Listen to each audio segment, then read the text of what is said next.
Hey readers, this is Reading Roleplay. Today we're going to be taking a look at a pretty much a brand new product, at least at the time of this recording. This came out March 6, 2026. This is Into the Many-Towered Twilight by Nikoline, I'm not sure how to pronounce that. It's made for BX, low to mid levels, levels 1 to 6. But of course you could use it with um, probably any retro clone, OSC, or even AD&D if you wanted to. Swords and Wizardry, Labyrinth Lord, probably without too much modification. So it's a pay what you want.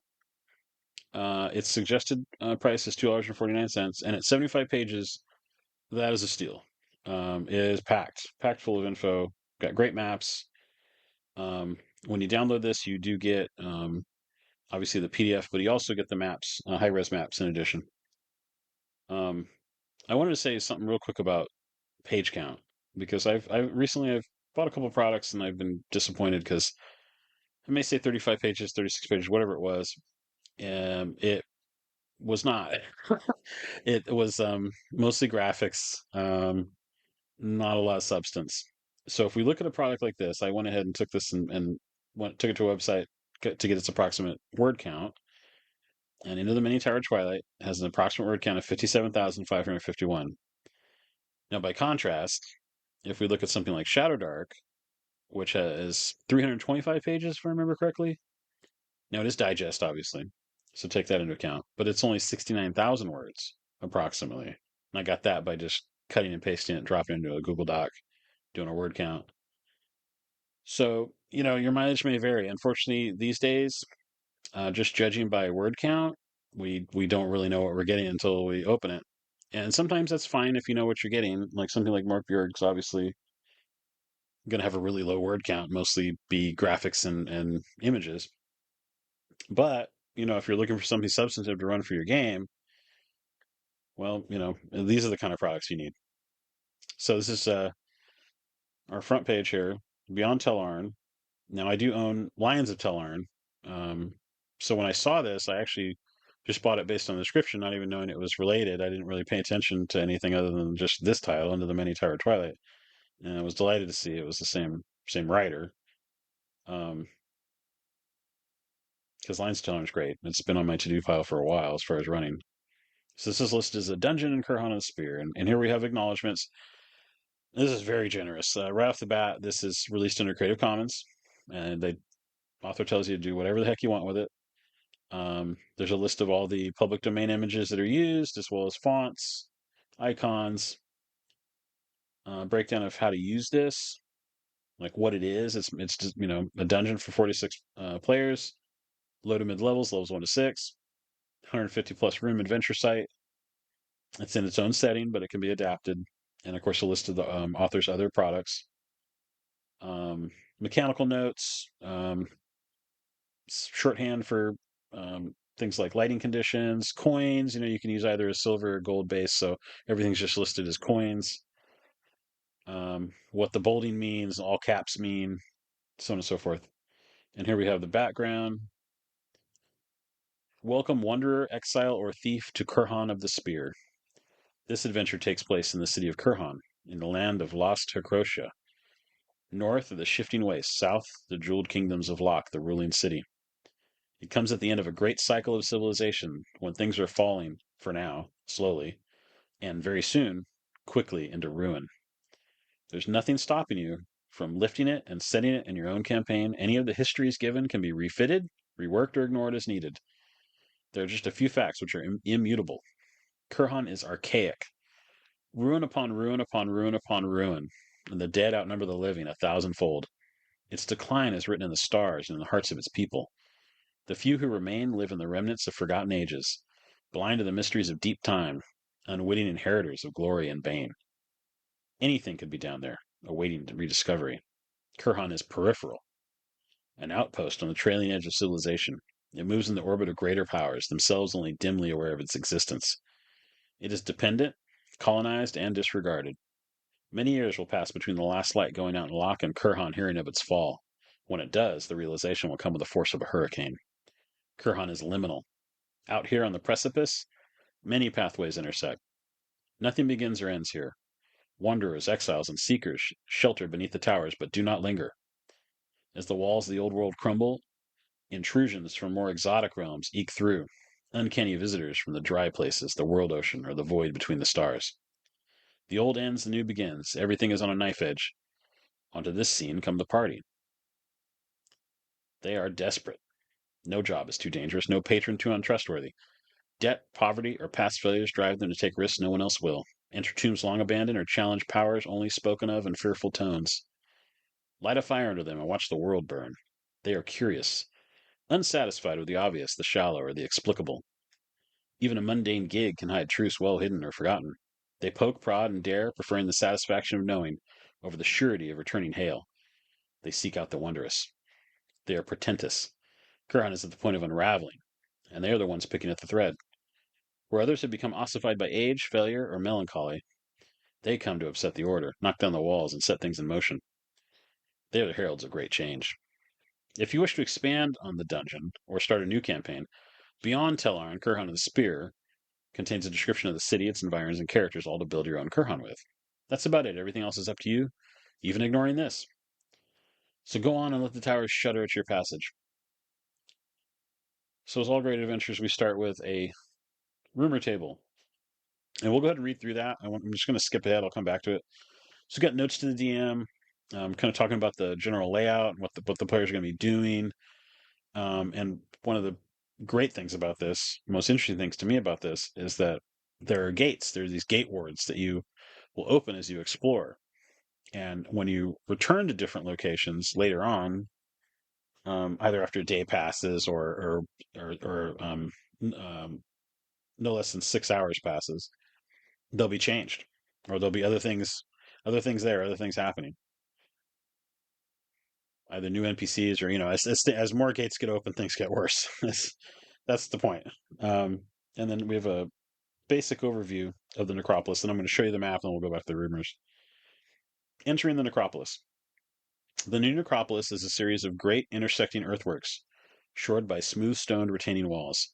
These rings form a series of undulating tiers, each approximately 20 feet high and surmounted by clustered towers, called naragi or girs. The highest tier, 35, 80 foot above the Tell surface, culminates in a final mound ringed with menhirs about the squat, dark, ultimate tower, 41. Everything is crooked and crumbling, terraces spilling into one another, and naragi leaning sharply. Approaching from the north, two slumping ramps lead up 20 feet onto the first tier. Approaching openly from this angle alerts the mercenaries of the Karvan el-Ruk, watching from above. Approaching from the west, the camp of the Iron-Handed Ones sits in the shadow of an immense ruined gate. They are wary and question strangers harshly. Coming from the south, another untidy ramp of earth and scattered stone leads up into 32, carrying the stench of rotting flesh. The bell priest, Manadra Inn, stalks interlopers, and approaching from this angle. So if we look at the map, so we have a breakdown of the gates, and how things progress, how that system works, and different effects. Like the more gates are open, different things occur. It expands the encounter table, so more undead things can, and it pushes you farther up that table. More undead things can occur when you do roll encounters. And we got the ecology, which is great. This breaks down the three main factions and their numbers, what they've been up to, how they're interacting with each other, as well as other scavengers like jackals, lions, and ghouls, and the dead. We've got poltergeist wights, we have echoes, will-o'-the-wisps, wraiths, etc., as well as um, even stranger things. Okay, so here's the map. Let me go to a 2-page spread. Okay, and zoom out. And we see it's huge. And like I said, you get high-res versions of this, so you don't need to rely on the PDF. You can print those out. So we've got the three approaches. So if we look to the north, you can come in that way, counter one faction. Coming from the west, counter another faction. Coming from the southwest, and you get Manadra Inn, the Ghoul Mother, and everything else is kind of surrounded. And then, as you can see, tons of locations, all these different tombs. And this is designed so you come in and you explore a bit, root around in one of the tombs and leave. Um, so, and this is probably what most people would call like a mega dungeon these days. But it's really just a proper dungeon. You can't finish it in one go, and it's not designed that way. And it's going to essentially reward you for doing it over the course of several game days, because things are going to change, things are going to open up, things are going to progress, new characters will appear, bad things will happen as you accelerate towards you know, things getting worse and worse and worse and worse, kind of snowball effect. Okay, so let's go back to the rumors. We'll read through those. Always good to get a little flavor just from those. Sorry, I'll zoom in again. Okay. 1d8 rumors to start with. And what's above that is just what I read from the description of the product to start with. Number 1. Ghoul fever drips from Tell Kur and down to the low places. At night, withered horrors creep down to suck the blood from sheep. They were human once. Now they nest in the new Necropolis, eating the dead. There's a hook right there. It's great. Number 2. Once, in Kurhan's days of bondage, a haughty client king claimed all the Necropolis for his own, making it a facsimile of his decadent court. All his slaves, concubines, and sons were sealed within, alive and screaming. Number 3, atop the necropolis sits the burial mounds of kings older than kingship, older than Kurhan, older than death. It was the summit of a mountain rising from the sea in the world before this one. Now it is an inverted pit. Number 4, the roads of Tell Kur are many and illogical, intersecting and parting without reason. The secret is this: they do not lead anywhere on this earth, but correspond with a primeval cityscape in the world of the timeless dead. Number 5, one night, 3 weeks past, all the dwarves of Kurhan awoke in pitch darkness. Roses won and stood out in the streets, looking to Tell Kur. Now Rook has sent a party to the necropolis in search of something hidden. Now that's creepy. That's great. Number 6. In our father's day, there was a clan called Ushna, who stood forthrightly by Ataxes in his hour of great need. All died but one, a daughter sold in exile in a distant land. Now she returns, bearing a fist of living iron. Well, that's a character you can encounter. Number 7. The Lord of Lok came to Kurhan but once, and the people averted their eyes from its hideous frame. It fell on Turkar like lightning, stone burned to black glass, and it plucked something from the wreckage. Number 8. All around the necropolis are statues in foreign stone, white and porous. It comes from a far-off sea. The builders brought it here and breathed life in it, and sent it forth into that greater sea, which no man may return from freely. Isn't that great? doesn't that any of those, like, if you've got players and characters, that want adventure, have an imagination, I think they're going to love this. Any of that would hook me, I tell you. Really, really like the dwarves all rising as one. All of it. It's just great. Um, so yeah, once you enter, the first thing you're going to encounter, and all of this is so rich. Like, you could spend probably a whole session just dealing with like the iron-handed ones, or any of that stuff, because once you meet them, um, you could be initiated into their order.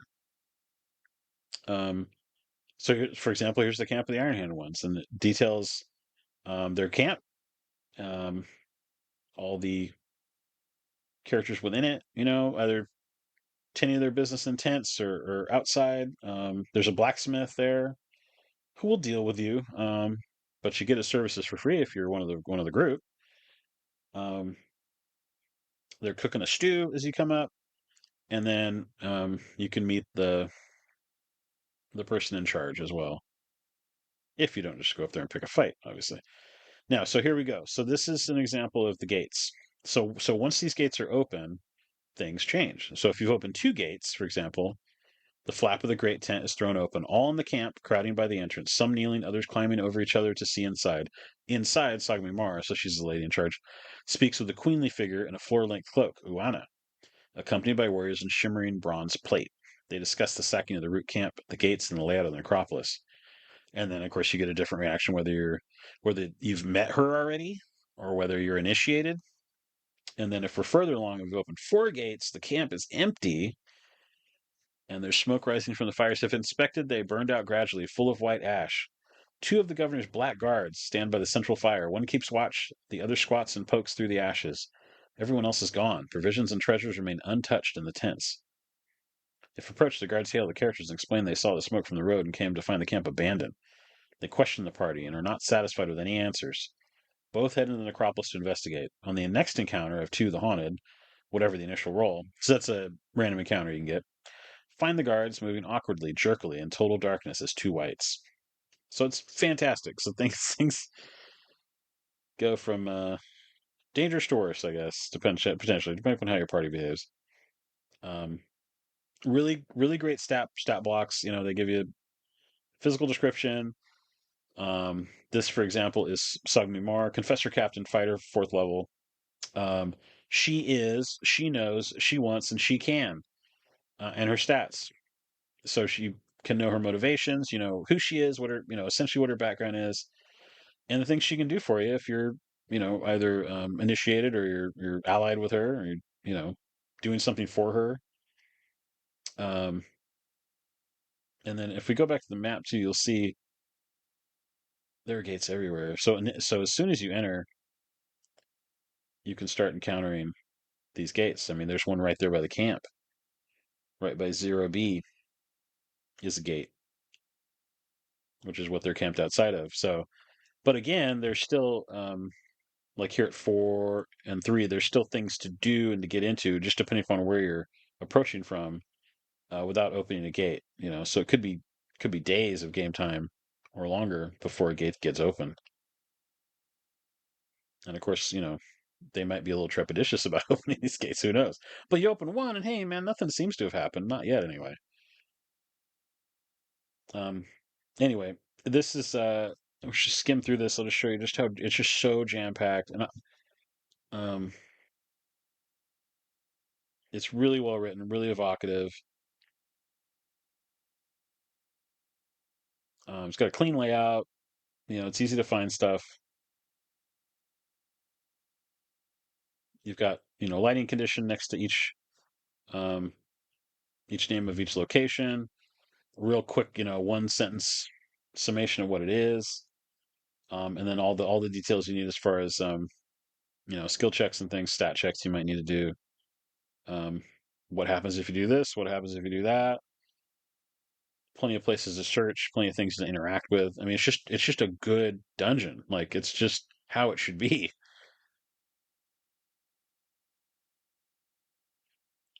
Yeah, I can't. I just, you know, I don't want to. It's totally worth it. Like I don't want to spoil too much of it. I don't want to read too much of it. Um, like I said, it's pay what you want. It's $2.49. I went ahead and paid the $2.49. It's worth a lot more than that.